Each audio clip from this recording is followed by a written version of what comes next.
Welcome to The Explainer. Today, we're diving into a really powerful idea, especially for anyone who's trying to make a real difference from inside a system that's, well, kind of flawed. And this whole framework comes from an amazing salon with Dr. Rachel Laryea. So, have you ever felt that feeling of being stuck, trying to do good work inside a system that just doesn't seem to get it? If you've ever felt that tension, that friction, well, you're definitely not alone. And get this. According to Dr. Laryea's work, that feeling, it's not a bug. It's actually the critical first step toward making any real, meaningful change. Okay, so let's actually put a name to that feeling. This tension, Dr. Laryea calls it dissonance. And her big idea is that this isn't a problem, it's not a bug, it's the very feature that actually drives change forward. And this is such a powerful way to reframe that uncomfortable feeling, isn't it? Dr. Laryea is basically saying, hey, that dissonance you feel, it's not a sign that you're failing or that you should just give up. Nope, it's the opposite. It is the very energy source, the engine that you need to imagine and actually build whatever's coming next. And this quote really gets to the heart of it all. Look, we all live and work inside systems that are, let's face it, far from perfect. But we still hope for something better, right? Well, according to Dr. Laryea, the real work, the transformative stuff, it begins when we learn to just sit in that uncomfortable space and navigate those contradictions head on. Now, what's so cool is how you can see this exact tension playing out in Dr. Laryea's own work. And it all starts with the really provocative title of her book. Just look at these two words side by side, Black capitalists. Right? It's meant to be provocative. Dr. Laryea says that for a lot of people, it creates this immediate, visceral reaction, which is exactly the point. It forces us to confront a really deep tension.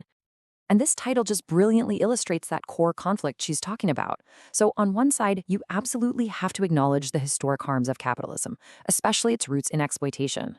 But on the other side, you also have to recognize that this same system has tools, things like capital, finance, business, that can be used subversively.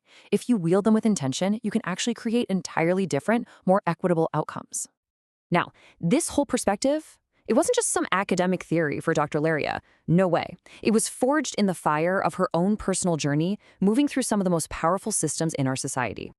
I mean, her path is a perfect case study in navigating this dissonance. At NYU, she's deep in the theory of racial capitalism. Then she goes to Goldman Sachs and sees Black professionals using the system's own tools to help their communities. Then, at Yale, she gets academic pushback for even suggesting Black capitalists could be a thing. And finally, she lands at JP Morgan, where she puts all these ideas into practice, driving racial equity work from the inside of a financial giant. You see, each step just sharpened her understanding of how to be in a system without being of it. Okay, so how do you actually do this? How do you navigate this dissonance in the real world? Well, one of the most powerful strategies Dr. Laryea shares is learning to speak the language of the very institution you're trying to change. It's basically a three-step playbook. First, you have to truly understand what makes the system tick. What are its core motivations? Things like profitability or growth. Step 2, frame your own goals using that language. And then step 3, you use that shared language as your entry point, your way in, to get the buy-in you need to create the positive and often subversive change you're after. And here's a perfect, real-world example of this from her time at JP Morgan. So when she first started talking about financial inclusion, what did the stakeholders hear? They heard people with no money, and they pretty much dismissed it as a charity case, not a real business priority. But then, she reframed it. She started calling it a considerable business opportunity to serve huge, untapped markets. And just like that, the whole conversation shifted. Suddenly, there was real buy-in and funding. See? It's the exact same goal, just spoken in a different language, and it led to a totally different result. Okay, but let's be real for a second. This kind of work, it can be incredibly isolating. It's frustrating, it's draining, and that's why Dr. Laryea really emphasizes that finding your support network isn't just a nice to have. It is absolutely non-negotiable. And for this, she points to this really powerful concept called the undercommons. Now, this isn't some formal committee or an HR-mandated group, no. It's an informal, often self-organized space where people who share similar experiences can come together to survive, to strategize, and to support one another from the inside. Basically, the Undercommons provides everything the official institution just can't. It's where you find your real community. It's where you can make sense of all that dissonance together. Think of it like group therapy in real time.